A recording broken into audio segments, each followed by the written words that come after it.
Hello guys and welcome to the Mixed View podcast version. My name is David Thane and with me we have... Hello. My name is Christopher Jensen. Christopher Jensen. I'm a creep. No, you're not a creep. And welcome Christoph. It's really... Would a non-creep do this? Yes, he would not. I'm confused as to what you're saying. Okay, I think we need to move on. So, it's good to have you here, Christoph. Thank you for coming here. And we have known each other for around 1.5 years now, right? Yeah. Yeah, and we have seen a lot of movies together. Yeah. We have discussed a lot of movies together. And then you came with the idea that why not make a podcast of a movie we've seen. I thought it was a great idea. So that's what we're going to do. And we had a little hard time finding out what movie we wanted to make a podcast about. And then I had the brilliant idea that we had like 20 movies we lined up, right? No, it's more like 5. Okay, it was around 5 we lined up, and then we had like exams to which one it should be, and no, we just picked. No, actually, we just thought, okay, what do we want to talk about? And we landed on Arrival. So that's the movie we're gonna discuss about today, and get a little different views and opinion about this, and it's gonna be really, really interesting. If I can ask you, Christoph, what were your expectations of the movie before you saw it? Well, I had heard about the positive reception it had gotten and how it had been lauded for being brainy science fiction, like in the vein of 2001: A Space Odyssey and that kind of stuff. So I had my hopes up, and I'd say I wasn't disappointed. I was confused as hell, but I was not disappointed. No. Yeah, it's funny. You came with a really positive view to this movie, right? Yeah. And I was really I did not know so much about it. It was like a movie that had slipped out of my viewpoint. I was focusing on other movies like La La Land and other kind of movies. So I saw this movie like kind of a little maybe boring movie that wouldn't be really interesting. And then when it got Oscar nominated and actually won an Oscar for best sound editing. Yeah, exactly. Then I began to take a little more serious, and then we saw it together. But we will get later on how we think it was a good movie or not. But that will come later. But some few facts of Arrival. It's the one who directed the movie. It's a Frenchman, a French-Canadian guy, right? Canadian. Yeah. And I cannot pronounce his name. You have to pronounce it. It's something like Denis Villeneuve. Denis Villeneuve, I think. Yeah. He made this movie. Actually, you skipped past something. It's not an entirely new movie, but it's not old. It's from 2016. Yeah. And it was released in cinemas in the US on the 11th of November. Yeah, come on, go on. But Denis Villeneuve. Yeah. Try and say it. Denis Villeneuve. Not bad. Denis Villeneuve. Nerve. It's like you need to get like the nerve in it. Yeah. So he made this interesting movie, and if you want to go on, take it or leave it. Yeah. His before this, some of his most notable movies were Prisoners from 2013. Yeah. I think you have some stuff to say about it. He also made Sicario from 2015 with Emily Blunt, Josh Brolin, a few others. And his debut film was a French language film from 1998 called August 32nd on Earth. And he's working on a few films. He's working on Blade Runner 2049. Exactly. Coming out on the 6th of October. And it's kind of the Blade Runner is kind of his really big budget project, right? Because he made a lot of movies that have lower budget budget, right? So it's interesting that he's going in a bigger scale now. Yeah. As we'll get to later, this movie had a budget that's it's not a small budget, but by Hollywood standards, it's not big. No. And Blade Runner 2049 is going to be a different thing entirely from what he has done before. Exactly. And he's also working on, if people know the Dune series of novels, it was adapted once in 1984 by David Lynch with Kyle MacLachlan. It was panned by critics. It was kind of crappy. Fans of the novels hated it. And there's been all sorts of unsuccessful attempts to turn that into a movie again in a better way than in '84. And Denis Villeneuve has been assigned to do a remake or a reboot or whatever you want to call it. And there's no date on it yet, but that's another project he's working on now. Yeah. So it's going to be really interesting to see how that's gonna pan out, right? But like what I heard from interviews was like that he have made so many movies in a period of years that he's really needed to take a little break off. So I think it will go some times before that will come out actually. I think we're gonna wait a little more for that. But we have Blade Runner 2 looking forward to, so it's gonna be exciting. Yeah. It's actually interesting because when we go to back to Arrival, I heard an interview where he discussed that he would really love to make a sci-fi movie, but he was really unsure and didn't know how to make this screenplay for Arrival, and he said, well, I don't know if I can do this. So who actually got assigned to do the screenplay of the movie? That was a guy called Eric Heiserer. Yeah. And he's a bit more new to filmmaking. His first script was A Nightmare on Elm Street from 2010, which was the remake of the Wes Craven film from 1984. And he's also done the scripts for Final Destination 5. And for the 2011 prequel, The Thing, which was a prequel to The Thing by John Carpenter from 1982. And he's also done some original work, some original stories. He directed one film at a point a few years back, I think. And when I hear that list, I hear a bunch of horror movies. Yeah. So this movie, Arrival, is kind of a new territory he's going into that I think he actually made pretty impressive screenplay out of. Yeah. I heard an interview where he said that maybe a screenplay writer always say that, but he said that there actually wasn't so much that got changed, that a lot of what he wrote was actually imprinted in the movie also. So I think he made really solid screenplay out of this. And I also heard that he actually, when he had to express the language of the aliens in this movie here, he actually said that it was too hard to describe. So he actually wrote and painted the language that they were talking about. So actually these rings in the movies is actually inspired by the screenwriter, so that's actually interesting to know about it. I'm not sure how they did it in the book. No, because Arrival was you haven't read it? No, I haven't, but it was originally a novella called The Story of Your Life. Yeah, completely different from the title of this movie. Yeah, it's actually nothing like it. I think it was originally called Story of Your Life, the film, but they changed that because that seemed too long apparently. But the novella is from 1998 and was made by a guy called Ted Chiang.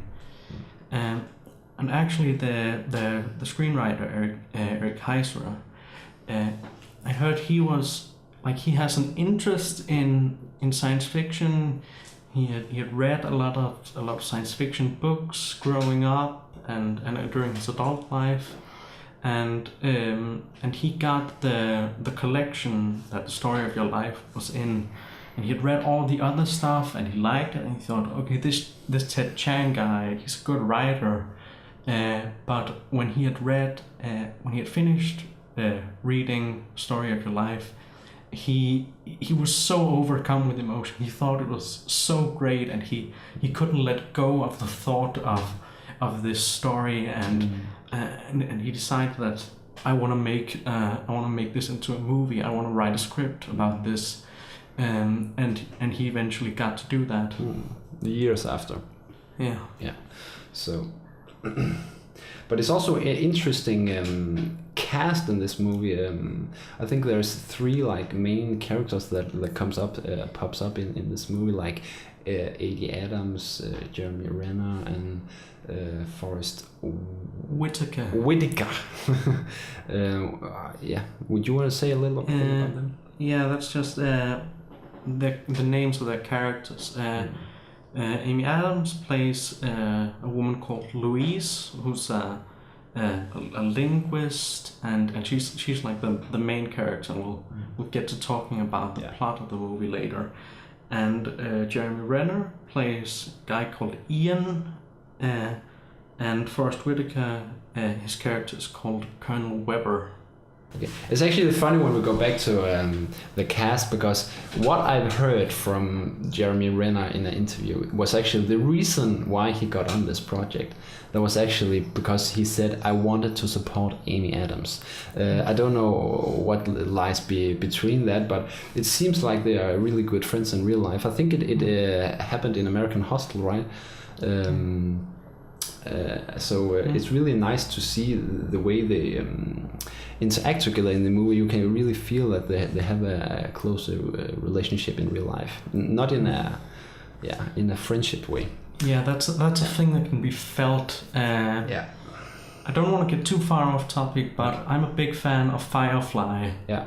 Hello, Browncoats, and the cast of that show, they were like really good friends, and whenever they weren't shooting for that show, they would just hang out together on the sets and be all buddy with each other, and that kind of shone through on the show, and you could kind of feel that these actors are also friends in real life. The characters are friends and the actors are friends, and that's something you can also see here with Amy Adams and Jeremy Renner. Yeah. So the movie Arrival have got a lot of, we talked about it a little before, it have got a lot of awards. It got nominated to 8 Oscars, and it won for Best Sound Mixing, right? Oh, Sound Editing. Sound Editing, of course. Those are 2 different Oscars, by the way. And the movie have impressive sound. It's really amazing. But we will get on that later also. Yeah, the sound, just the entire sound of this movie is great. But also the music. I think it's terrible that it wasn't nominated for best score. It wasn't nominated for score, but it's because of La La Land, I think. Yeah. It should maybe have been nominated at least, right, for the score, but it didn't do that. No. But it was nominated for those 8 Oscars, including Best Picture, and Best Director, and Best Adapted Screenplay, and then it ended up winning for Best Sound Editing. And genre-wise, it's a sci-fi thriller. Sci-fi thriller drama, right? I think it's important to say that it's a drama, because I think it's more a drama than a thriller, but it's getting pretty long with the genre when you have to say all the 3, but I think it's all that in the mix. Yeah, we just spent like 10 minutes talking about, okay, is it sci-fi thriller drama, sci-fi drama thriller, sci-fi drama with thriller elements? And we just need to accept that it needs to be everything. Yeah. And then IMDb says it has mystery stuff in it. Yeah, it have a lot of. And we got the budget. We talked about the budget earlier. And it actually earned a lot from this, right?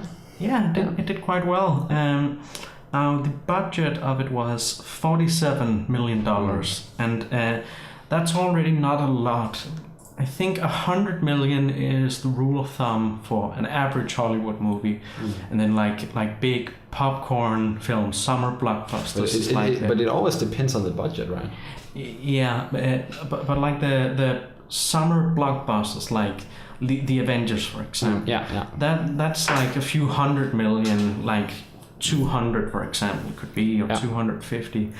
Yeah. But Arrival had a budget of 47 million, and it made a bit over 200 million at the box office total. So it made back its money 3 times, actually. Yeah. That's pretty nice. And it did quite good in the opening weekend. Then the studio expected it to make 17 million in the opening weekend. Oh, it did. Yeah. Yeah, but it ended up making 24.1. It's pretty impressive. Yeah. So if we go further into the story of Arrival, if we go, can you give a little resume of the movie? Well, I'll try to keep this spoiler free. Yeah, exactly. I'll give a little resume of the plot, and then we'll talk a bit about how we feel about the movie, if we like it or not. And that'll be spoiler free. Yeah, it's gonna be spoiler free for this part, and then there'll come a point where it's gonna be spoilers a lot of. We're gonna tell exactly when that's gonna happen, so don't worry. People that haven't seen the movie should turn it off when we get to this point. It's not yet. And then go see the movie and come back to the podcast.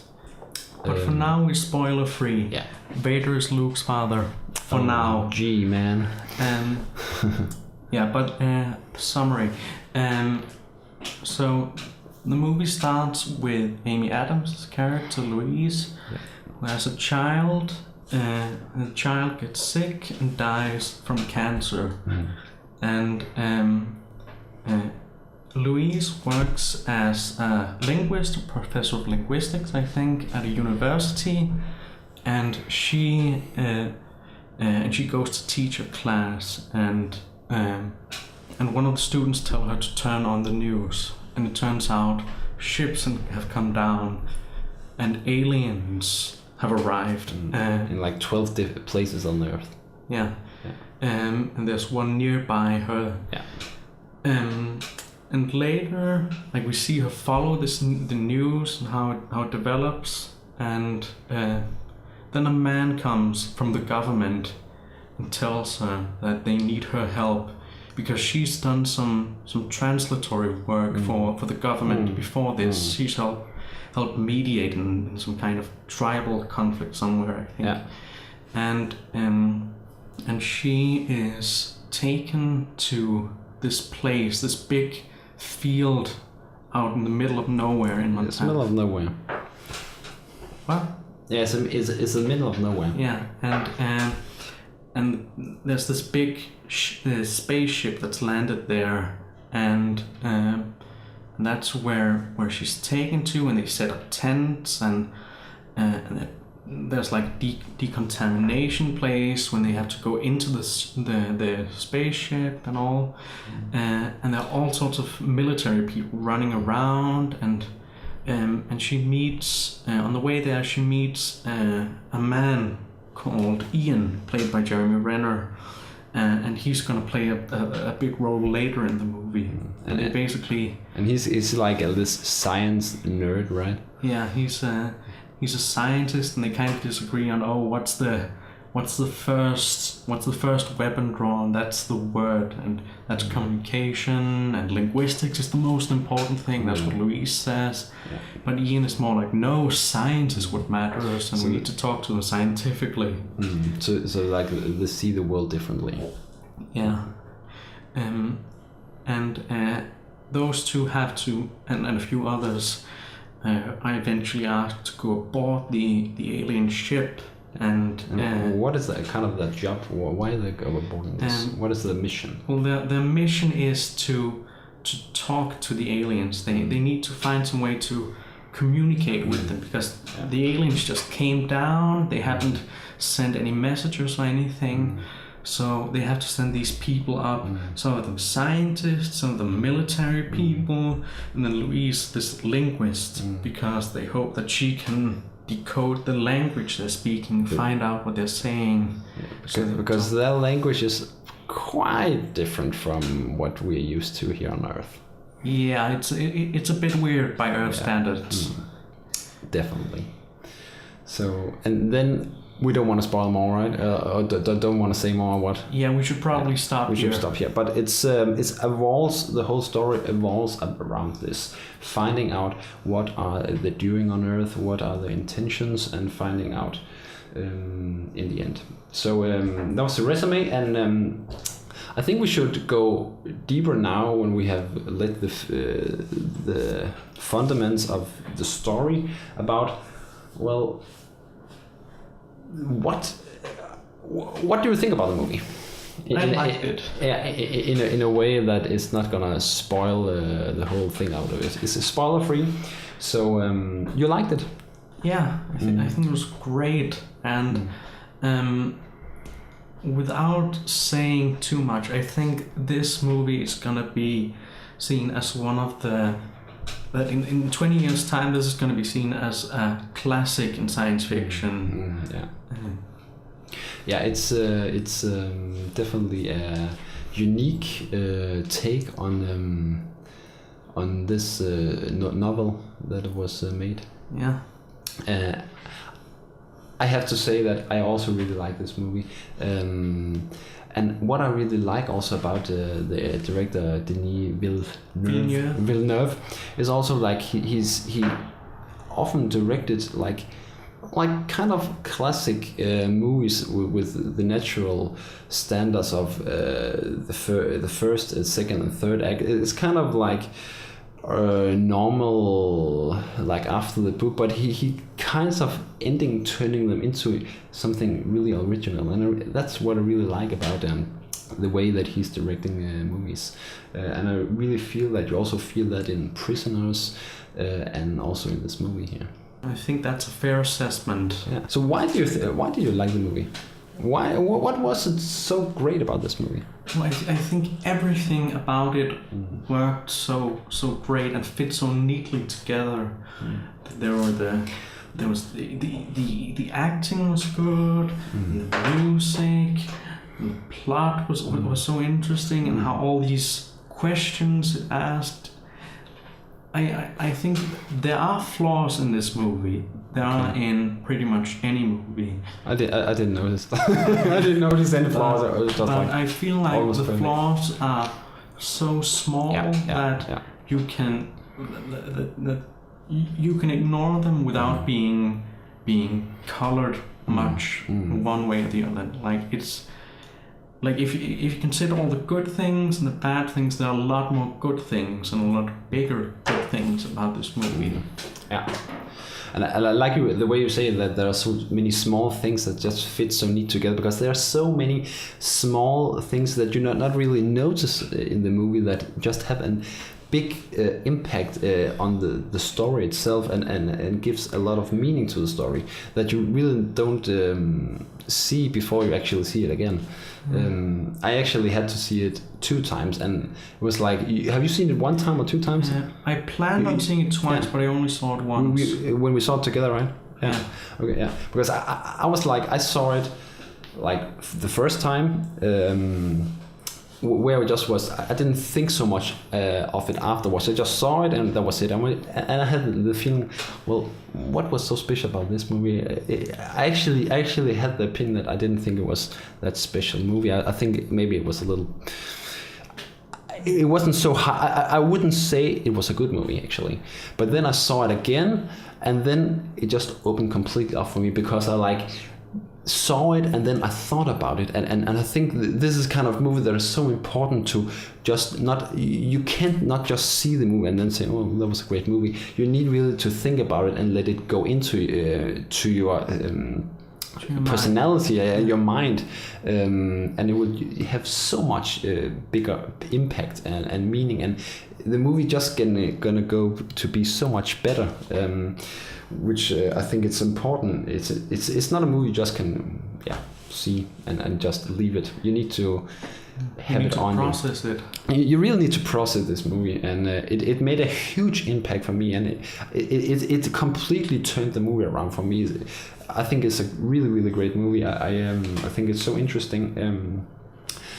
I also just think the cast is good picked up.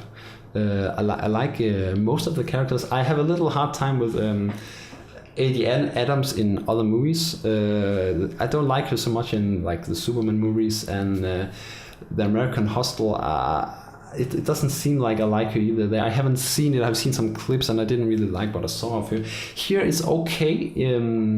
I don't know what's wrong with her in my mind. She's a good actor. It's not because she's bad. She just has this annoying vibe. She also reminds me of Isla Fisher, which I think is so annoying. So maybe it's because of her that I actually come with the opinion of her like that. She's a great actor, but I really like Jeremy Renner in the movie. I really like Forrest Whitaker. Yeah. I think he's one of the, in my opinion, one of the best actors in the world. Yeah. He have an ability to just make a completely balanced performance. It's not overplayed, it's not underplayed. It's really the perfect balance of a character that's just knowing his work really, really well. Yeah. I also like Jeremy Renner because he's kind of a different character. He normally is like this superhero in the Marvel and like this action figure in the Bourne Legacy. He's done a lot of military hard work like in the Hurt Lock and these kind of things. And here he's like this science geek, and I really like him in this kind of role. I think he does this really, really great actually. Yeah, I haven't seen a lot of his movies, but yeah, he's kind of this big, manly, macho man in a lot of his roles. But here he's a supporting character, and there's this female lead, and he stands behind her. He still plays a role in the film, of course, but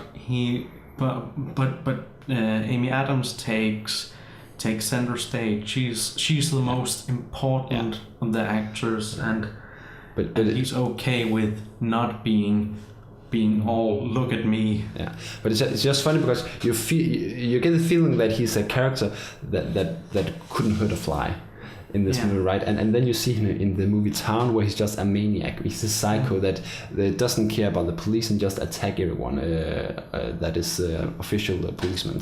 So it's nice to see this contrast he's playing in, and it's nice he's getting the opportunity to play these roles so he can show what he's made of.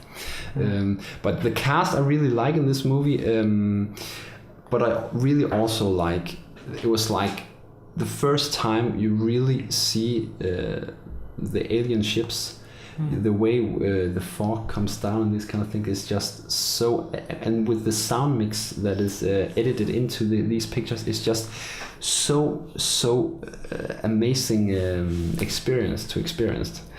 What did you think about that scene?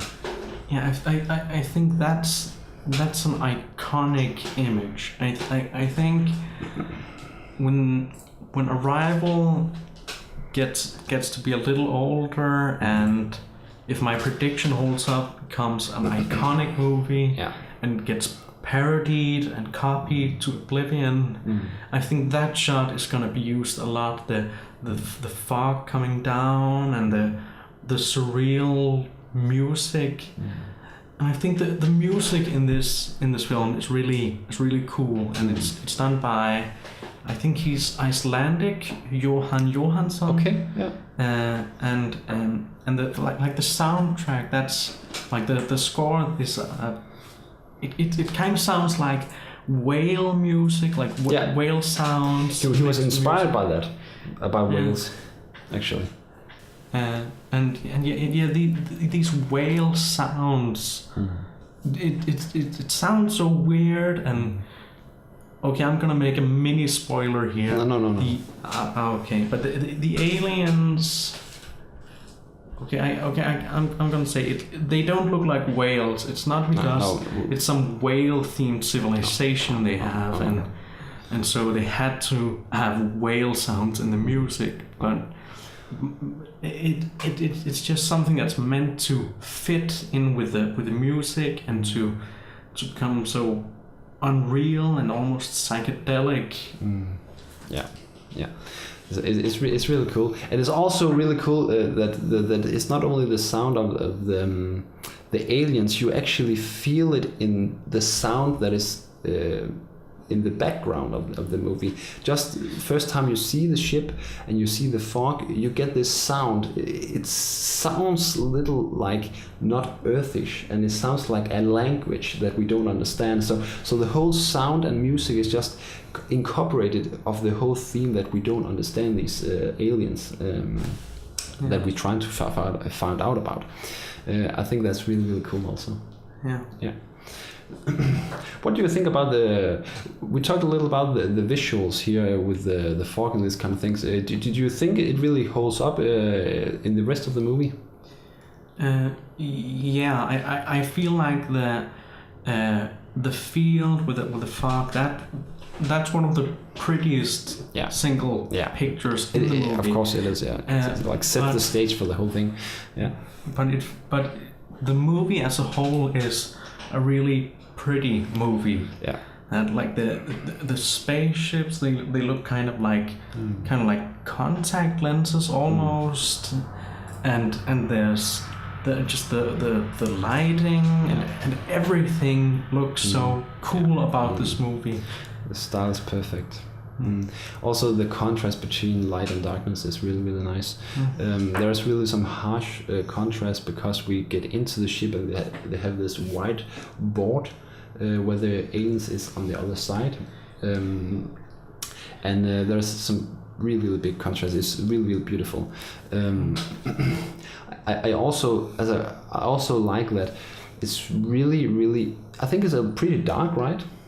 It's a dark movie, and it's really a lot of suspense. I think they're putting into it. You really feel the chill for the first time. For the first time when they're under the ship, and until they get up in the ship, it's just you just feel it in your bones through your whole body, through the music and through what you see. I don't know. Did you have the same experience?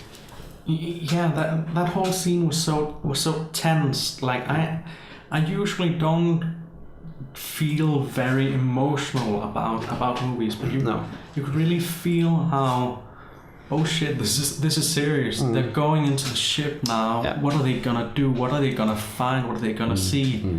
And it's just it's done so perfectly. This with them going into the ship and stuff happening. I'm not gonna spoil it. No. And you're always thinking about, are they good or are they bad? And you never know, right? You never know. Yeah, what do these aliens want? Yeah. And are they coming here to steal our jobs? And you kind of, like, I was kind of afraid of the whole movie of, are they going to kill them or not going to kill them? What are they going to do? It's really interesting. I think... But I think when we take it in the whole run here, I think there's not much action in this movie. We have to be... it's a lot based on the drama between the aliens and humans. I think that it can be a lot in a draw when you see it. Maybe not for the first time, but when you see it second time, it can feel a little... drawn out, and no, I wouldn't say drawn out. I would just say long, because you see like the same. They enter the ship, they go out of the ship, they enter the ship, and there's this dialogue between the aliens and the humans that just continues and continues. It's the whole movie. Yeah. They are on the field with the spaceship the whole movie. It's kind of they're not going so many places in this movie. Yeah, it's like, oh my god, would you do something else and talk to these aliens that came from another planet? It's like, damn, that's so boring. Where you want to go? Yeah, right. But I think, I think it pays off in the end. Yeah. Maybe in the middle part there will be a part where we think this is going to be drawn maybe a little. Maybe some people will disagree with me here, but maybe I think that was like the feeling I had. But I think definitely gonna pay off in the end. Is there more thing you're like eager to say about it? No, I don't really have much to add. I'm going through my notes and seeing. I have to say I like they have put different things in the movie that there's a lot of things you think, why did they do that? Like the birdcage. I had no idea why they put when they see the aliens that they put a birdcage in the room. I had no idea, and they don't explain it at all. It was first when you said that it was actually something you can tell it. Yeah, I've seen some places where people are trying to explain that and saying it's a symbol for this or it's a symbol for that, and it might be that, but when I saw it I thought of the expression canary in a coal mine, because back in the day, before safety standards were introduced in mines, the miners would take a cage with a little canary inside and bring the canary with them down into the mine. Yeah. Because if there was something wrong with the mine, if there was some gas that was leaking, something that would eventually kill the miners, they knew that the canary was smaller, so it would die before them. So they knew, okay, if the canary dies, we need to get out fast. Yeah. And I think that was the intention about why the bird is there. Yeah. Definitely. Also, one thing I think is really, really cool is the director Denis Villeneuve. He really, really hates green screen. So he tries to do it as real as possible. He don't like that you graphic something into the movie. So a lot of the movie, I think he said he used 1.5 days on the green screen, and it was like terrible for him. He was like getting headaches and these kind of things. But a lot of the movie is feeling real because it's real. Just the screen, the whiteboard you have in front of them when they're talking to the aliens, that is not green screen. That is a whiteboard. The fog, the smoke comes in. It's real smoke. It's real fog that's coming. Yeah. It's not CGI generated or something like that, which I think is pretty cool.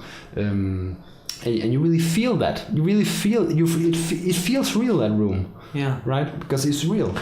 I just think that's a cool thing, because there's a lot of directors that goes the easy road, that go to the green screen. There's so many movies that is so impacted by green screen. Yeah. And actually, the Jungle Book movie, the one that was made about a year ago, I think, which was all CGI except for that little kid who was a real actor. And I heard these stories about how this kid had to stand in front of a green screen and act, and I've heard it did quite well, the movie, and critics seem to like it, and audiences seem to like it, but like one of the big criticisms I heard of the movie was that this kid had to stand and act to the green screen instead of act to a real person. But the kid came out fairly well, and his acting was pretty good, I hear. But that's not something you get if you put on Arrival. There's not a lot of CGI and this actor is clearly talking to some green wall where they added an alien later. No, that's real stuff. Of course, they had to CGI something. Yeah. You can't make everything real, but I like that they're trying the best to let that green screen out of the picture, which is really cool. But overall, I don't know if you have more inputs to come into this. We like to talk about before we go to the spoiler part. But no, I don't have anything. But overall, I think it's a great movie. The sound, the environment, the visuals is really phenomenal, inspired. They work perfectly together. Great acting, storyline based. It's can be a little drawn out, but it's really pays off in the end. It's interesting. I think it's an interesting first, second, and third act. I also like, because for me, a good movie has something it wants to tell. It has something important it wants to tell. And I think this, and does it communicate it in the right way?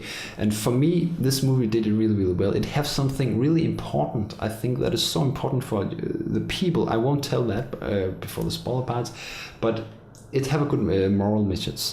And the way it's expressing it and telling it, it just, from the beginning to the start, it's just really, really well directed.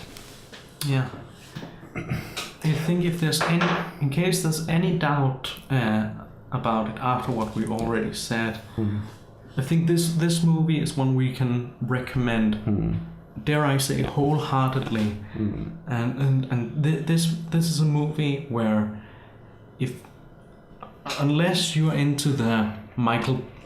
only into the Michael Bay kind of film with tits and explosions and stereotypes, you shouldn't see this movie. Stay away from Arrival. You would, but by seeing these movies and like get drawn to that and only want to see these kind of movies, like disrespectful movies, because they have so bad morals expression in these movies. But if you, but definitely go and see this. I remember when I made actually a review on Inception from 2010. I remember that I said to my friends and family that I don't believe that there will come a movie like Inception, that it was so innovative and so different in the next 10 years. That's gone like 6 years now from Arrival. I won't say that we have seen a really innovative movie like Inception, but I think it's close.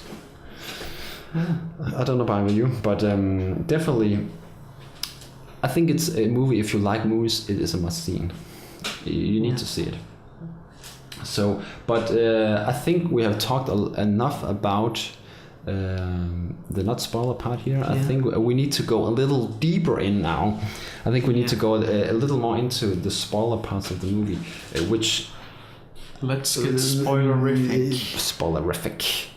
That I think we were going to go into spoiler things that amazed us in the movie, because I have something I want to talk about. But I think it's best we say now that this is the place where you put the video or whatever on pause, and you go watch the movie, and then when you're ready, you come back and you listen to the rest. Bye. And for the rest of the people that are here, let's go into the spoilers. If you hear the noise of rain, don't be alert. It's thundering and raining here where we are in Denmark. It's a raining country, so we don't hope you can hear that in the... Maybe we should close it, actually. Sometimes you don't talk about the spoilers in a movie because it's disrespectful for the movie, but I think it's important here that we go into the spoilers, because I really want to go deep into the story about this movie. What is this movie really about? Because first time I saw it, I didn't think about it. Like I said in the beginning, I just saw it and I didn't really get into my head what the story was really about. And what I think is cool about this is because I love when you tell a story not by telling but by showing. I think it's a goal when we make a movie, that the moral of the story is gonna get shown and not getting just tell from the main character directly. I like the way that a lot of small things actually express and tells about this. Of course, we're getting different opinions about what a story's moral is, because we have different opinions about movies, different views about movies. For me, it was really this story about how we as humans, how we as people view at things, look at things. I think this focused most about the human interaction with other, we could say species, but also interact with other people. Later on in the movie, it goes into these three things, that it's about viewing and understanding people, humans, and the world, and yourself. Understanding is not like having a one-sided view on things, but like have the bigger picture of it all, like having different views, not just your own view, but another view. Like a little like a clever man that I actually had as a teacher that said that there is always a reason for what people are doing. The man that goes and rob the bank, there is a reason why he ended up doing this. And it's like having not your own view on this person that robbed this bank, but you have a different view, and you're seeing this different view on why this person are doing this. And this is a big part of this movie, is like understanding different cultures, different persons, and not just have your own one-sided view on things, which gets more and more expressed through the movie. Actually, what do you think about that, Christoph? Do you disagree? Do you agree? Did I tell it confusing, wrongly? Yeah, what do you think? Yeah, I think there's definitely a point about how people interact, and I think it's not just with the humans and the aliens talking, but also about like the politics of these landing sites, and how the Chinese say they're declaring war on the ship in Shanghai, and then the Russians are going along with their two places, and the Sudan are also going like, we're gonna fuck up these aliens, but then Louise is all no, we can't do that, and this humans also have trouble communicating with each other. Yeah, exactly. And it's not just when Louise goes to talk to the aliens that she hits a wall and she has trouble communicating with it. It's also when the Americans and Chinese talk to each other, and how humans can't get along, and we're completely discommunication. Yeah, and humans suck. It really focus about this. Well, having this one-sided view, and the way that how can we better understand each other. Maybe we understand each other better if we open our view of sight and see in another way. I think also that's kind of where it's leading to, where A.D. Adams, like Louise, she actually get this, we can say she get this ability from the aliens that makes her like see the world not linear, like the present, the past, the present, and the future, but she sees everything. She sees everything as the present. Yeah, she sees time non-linearly. Yeah, exactly, and which makes her going to this Chinese ruler and make him understand and get this different view on the situation that leads to that he's not attacking, because he wants to destroy the aliens, that he's not attacking the That's the thing with how the Chinese basically go. We're gonna attack the spaceship. The aliens said present weapon. That means they're hostile. We need to destroy them. And that kind of stuff. And actually, I want to go back to the how the aliens perceive time, because I think very fittingly for this movie, I'm quite interested in languages, and there are some languages where, like, there's some people who believe that language is influenced by, like, people's thinking are influenced by language. It's called the Sapir-Whorf hypothesis, and it's basically that the languages that you speak determines how you think, if this idea is true, and like different languages work in different ways. Like the mechanics of individual languages are different, and that allows you to express ideas differently or in different ways, and but that also kind of limits your thinking, because there are some things your language doesn't allow for. And actually there are some cases in I heard something about the ancient Maya, the 2012 guys. They thought that time was cyclical, which means it goes in circles, so that events would basically repeat themselves every so and so many thousand years, and things will all be the same now as they are in so and so many thousand years, and so many thousand years after that, and so on. And they kind of thought everything went in a circle rather than everything goes straight line. Event A influences event B that comes later, and that influences event C, and so on. Yeah. But the Maya believed it's cyclical. Yeah. And that's kind of the thing they get into the aliens. Yeah. And I just interrupted you like 2 times. No, if you stay at this point with the way that they can see time, the aliens and Louise in the end, is actually also that they get the ability to see both sides. They can see the past and they see the future and the present. They can see different angles of the situations of life, of the situation they're standing right in front of, and this kind of like telling about the view of, that the view not should be linear, but you need to have a broader side of everything. Of course, you can't get the ability to see the future, right? But we can get a little later on into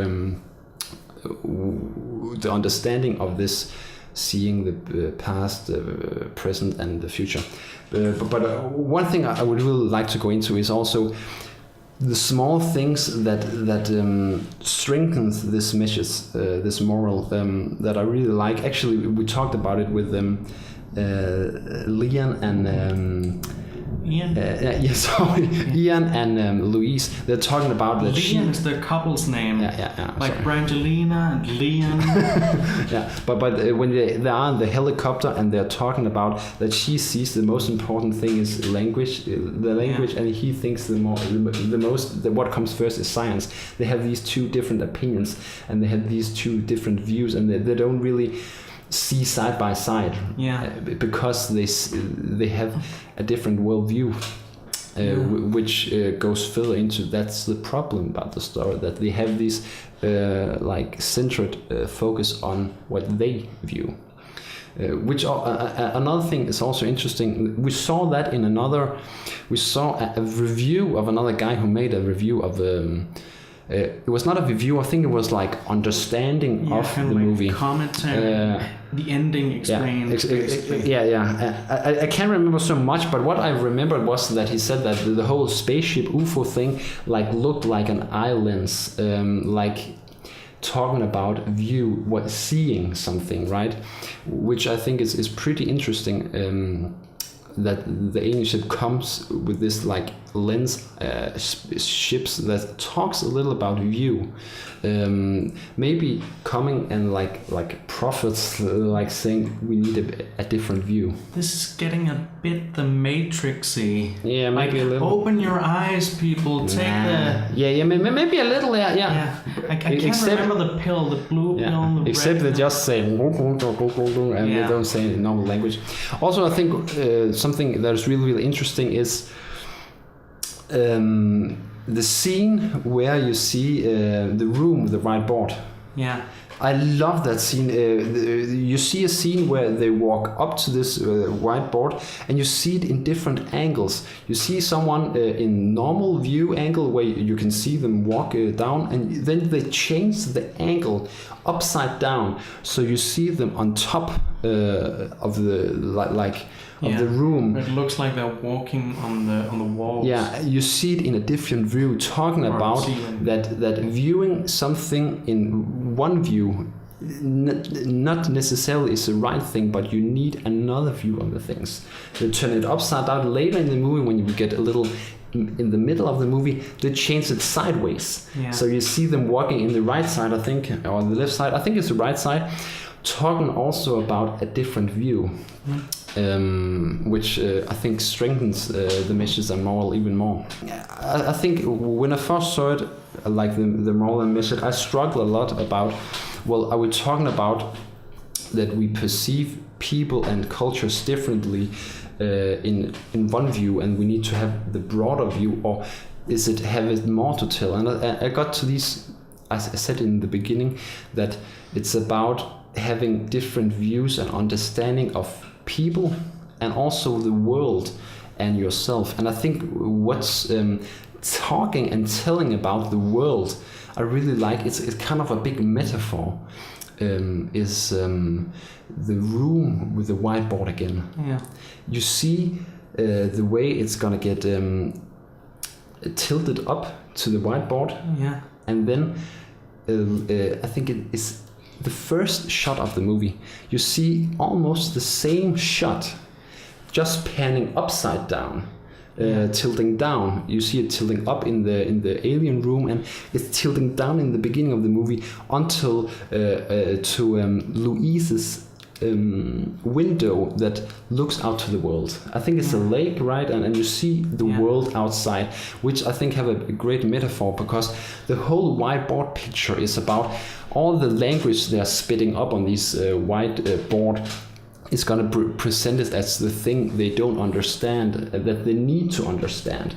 Also refers back to the world, that we need to see the world in another view and not a sideways view, which comes back to the whole thing that puts together with understanding people, cultures, yourself. I think that was. What do you think about that? Do you think it's bollocks and? I'm thinking too much out of the box. What do you think? It is the dog's bollocks. The British people will know that's a good thing. No, seriously. Do you think that the director intended that, or is it just something that accidentally happened? Well, I think one of the great things about not just movies but also every other kind of media is that you can derive your own meaning from it, and that sure the creator, the director, or the author or whatever probably had an idea, might have thought, here's the message I'm trying to convey, here's the idea I want to tell people with this movie. But sometimes it's also just that they didn't really mean anything. They wanted to make this movie, and then everyone interprets it 100 different ways. And the experiences I've had has shaped my personality and how I see the movie. And your life and your experiences shape how you see the movie, David. And how everyone kind of has their own look on the movie, their own perspective, and I usually don't look so deep into movies and think of, oh, so that's the meaning of it. I'm just like, oh, cool, aliens. Okay, But okay, that's a bit of an exaggeration, but yeah, I think it's right, this whole communication thing, like that people need to be able to have an open mind, and to not just feel like they've hit a brick wall whenever they encounter someone who thinks differently from them or behaves differently from them, and there's like showing this openness and acceptance and that. So you don't think it's completely bollocks? No, I don't think so. No. I also like when we talk about the world and also your personal life, understanding yourself, the meaning about they showing you, because they never and that was something I actually thought about.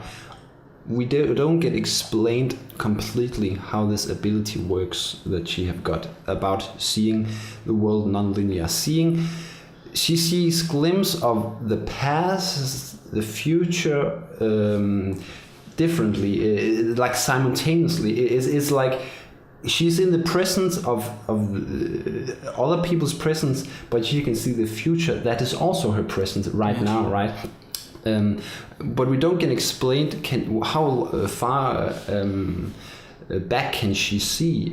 Can she only see when she got the ability?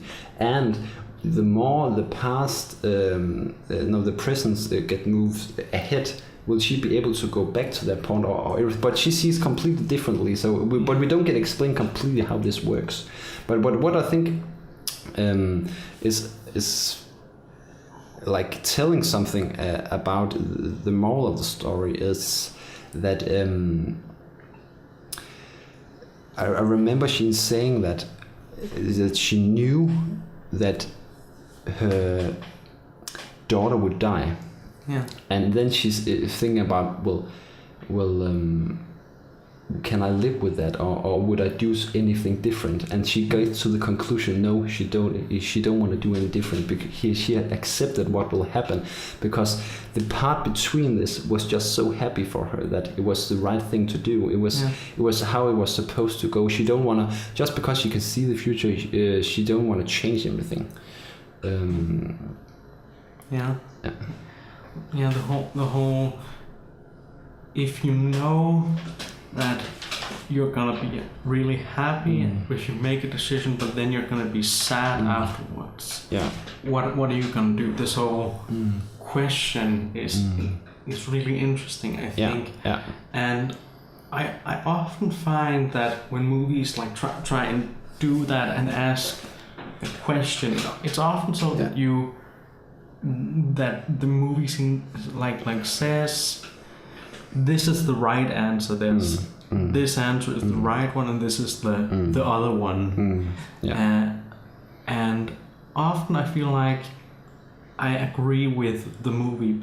This is actually a situation where I would disagree with the movie. Okay. That I think, like, just utilitarianly, like from a utilitarian point of view, the notion that, okay, you know that if you have this child, you're gonna have the child, you're gonna be happy, and you're gonna enjoy the years you have with this child, but then it's going to die this horrible death, and of course it's a matter of opinion what you would do, but I personally think if I had been put in a situation like that, I wouldn't have had the child. No, but it's, I don't think it's about like knowing, because we can't know what will happen in the future, like Louise can, but what it kind of like pushing you into thinking for me was like,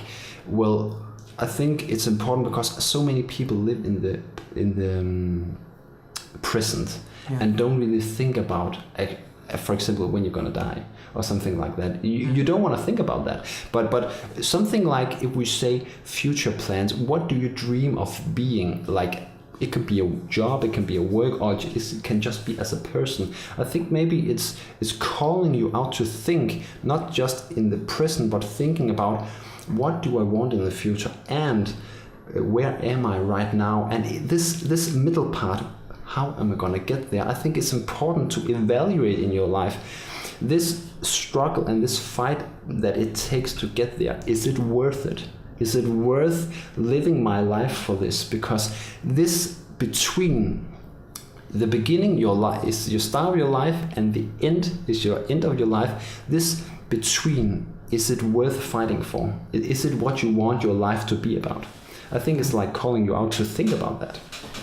Yeah, I think that too, but like what I mean is that, like, in this concrete example, if I had been in Louise's place for the entire movie, if I'd been the one who had been picked to talk to the aliens, and I'd talked to the aliens, and somehow I would be capable of having a child with Jeremy Renner, I'm not sure how that would work, then I think I wouldn't have. Okay, you wouldn't.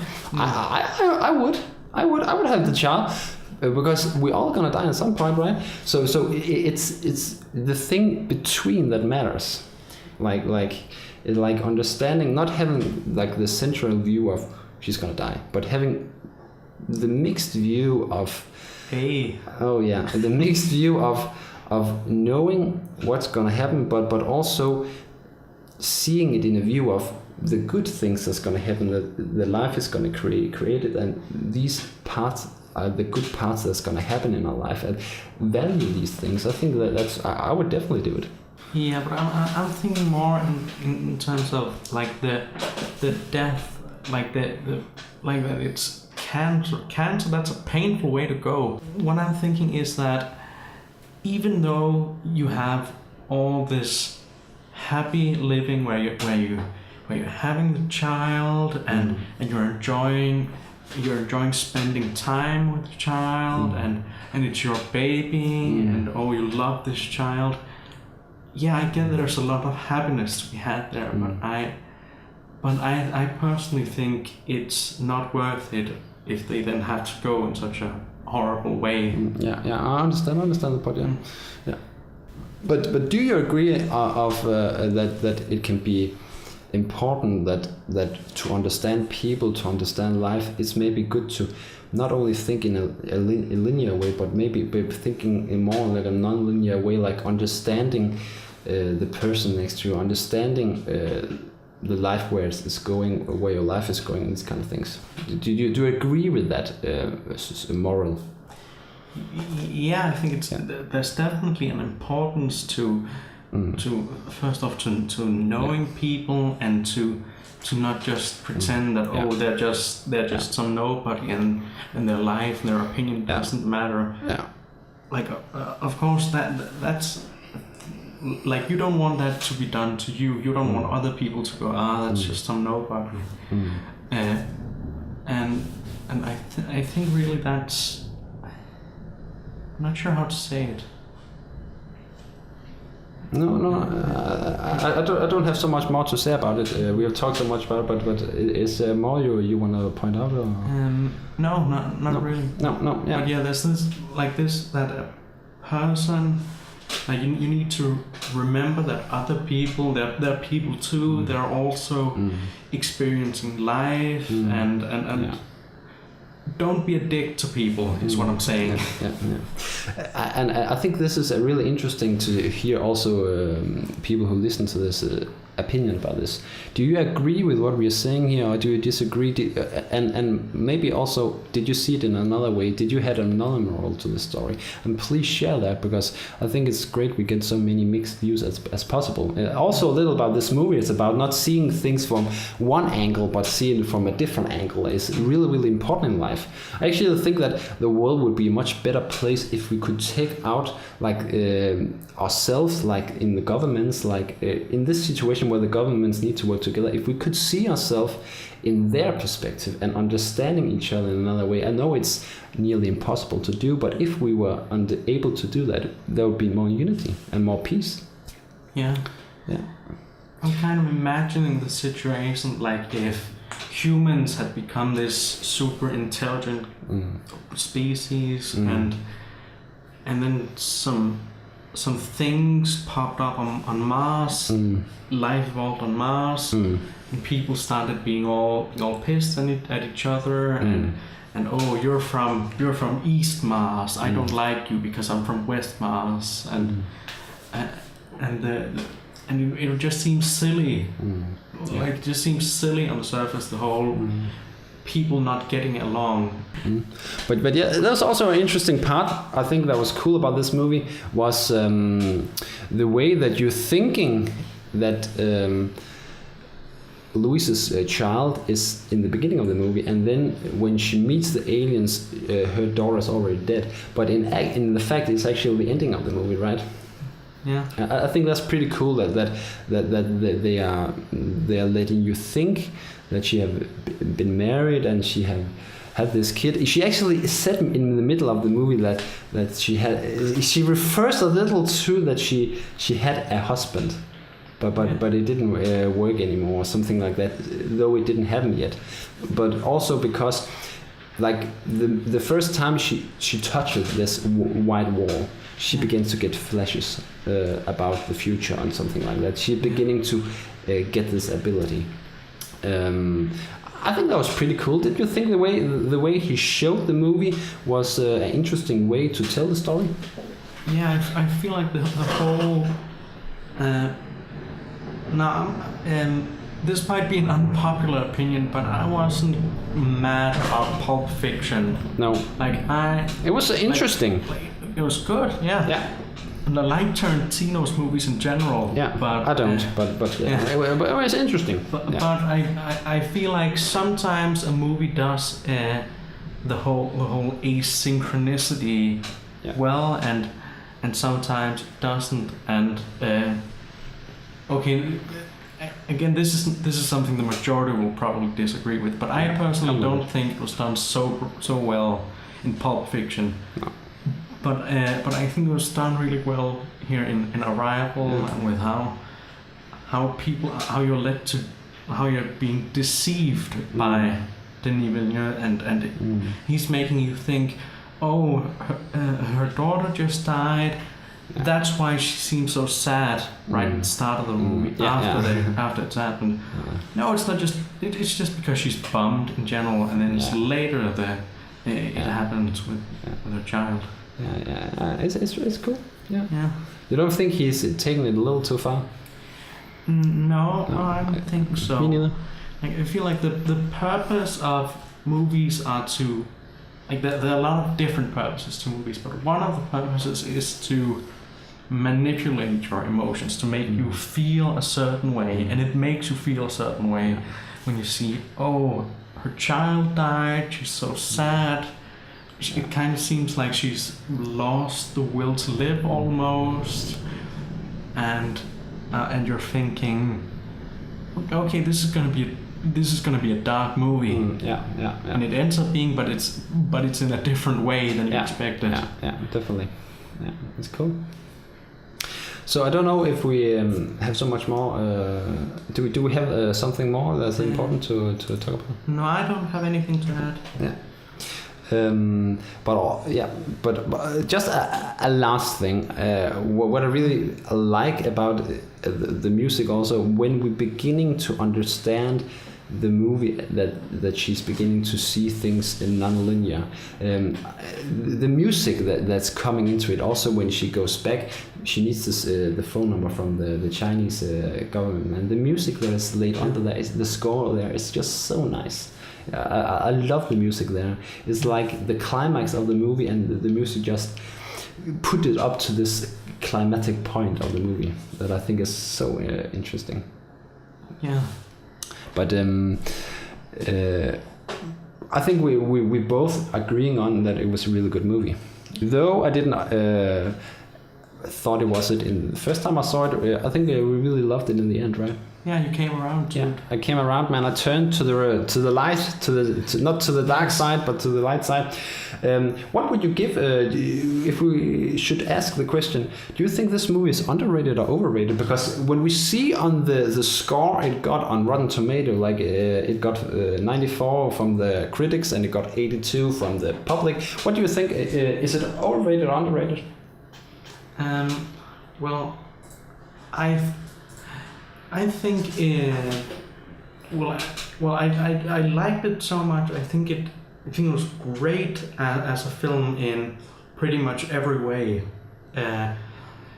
So I want to say it was underrated, but there's not really a lot of ways to say that. Okay. You think it's underrated that it got 94%? Yeah. It should have had extreme. It should have 100. Yeah, I think so, because there are little gaps in large, and there are small flaws in it, as I've talked about. But I feel like there aren't really a lot of ways. Okay, thunder. There aren't really a lot of ways to improve on it. I think even if you it's have. Perfect. You said in the beginning there was some small faults. Yeah, I'm thinking even if you had the 30 greatest filmmakers of all time rise from their graves and work for 30 years to improve it, then sure you could make some improvements. Yeah. But I don't think it could be by much. This film can be improved an awful lot, and I think it's so great that I would call it underrated, even though it already has a 94. Yeah, I don't know if I say it's underrated. Like we talked about when we talked about how many score we would give it ourselves personally, I was kind of a little unsure, because I think it's a movie you need to digest even more. It's something you can think weeks after about. But the 94%, I think it's pretty fair actually. I wouldn't say it's underrated. I think maybe the audience view on the 82 is maybe a little underrated. But I also think that the feedback I have got from people about it is like this is so amazing movie, and it's just nearly perfect and these kind of things. I think maybe if you take it out of the moral of the story, I think some people are not taking that into consideration. I think maybe it's getting almost overrated, because without that moral, it's actually not that great of a movie. I think that moral is just holding, and the way it's going to get expressed through the whole movie is just putting this movie so much up with this score. So I think no, if I have to come with a clear answer, I would say I don't think it's underrated. I don't think it's overrated. I think it have a nice standpoint right now.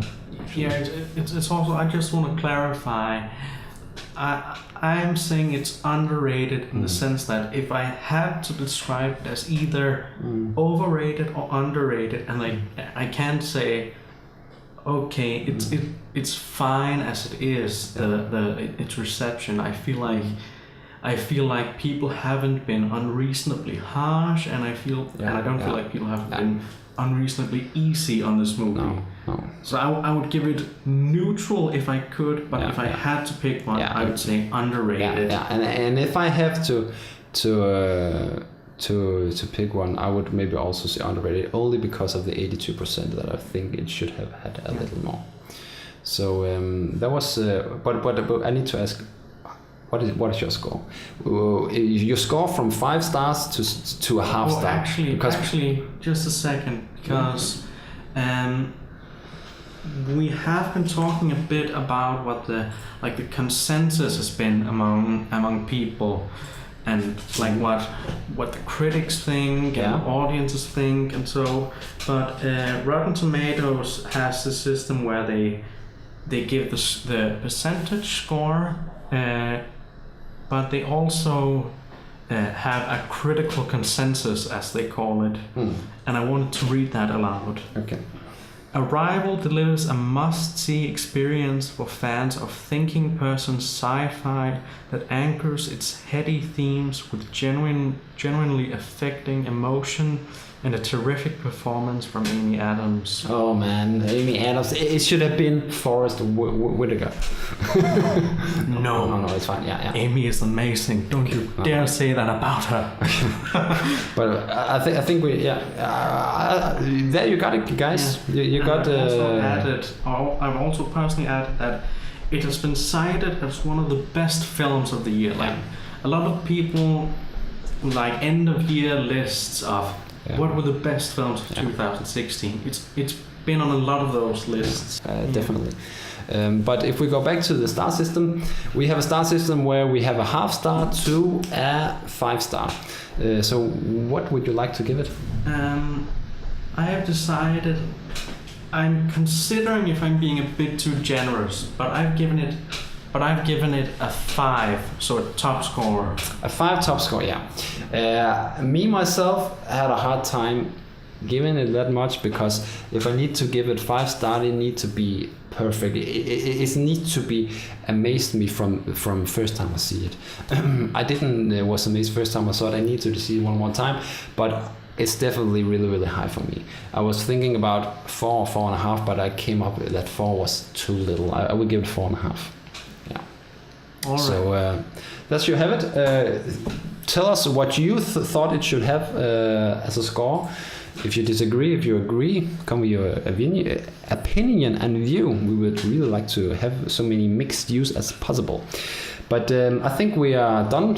So. Are we not done so? It's a really good movie. Go check it. Go and check it out. If you haven't seen it yet, you should go see it right now, because it's a must-see movie. And thank you for listening, and see you next time, right? Bye. I'm done. Yeah. Goodbye. Bye.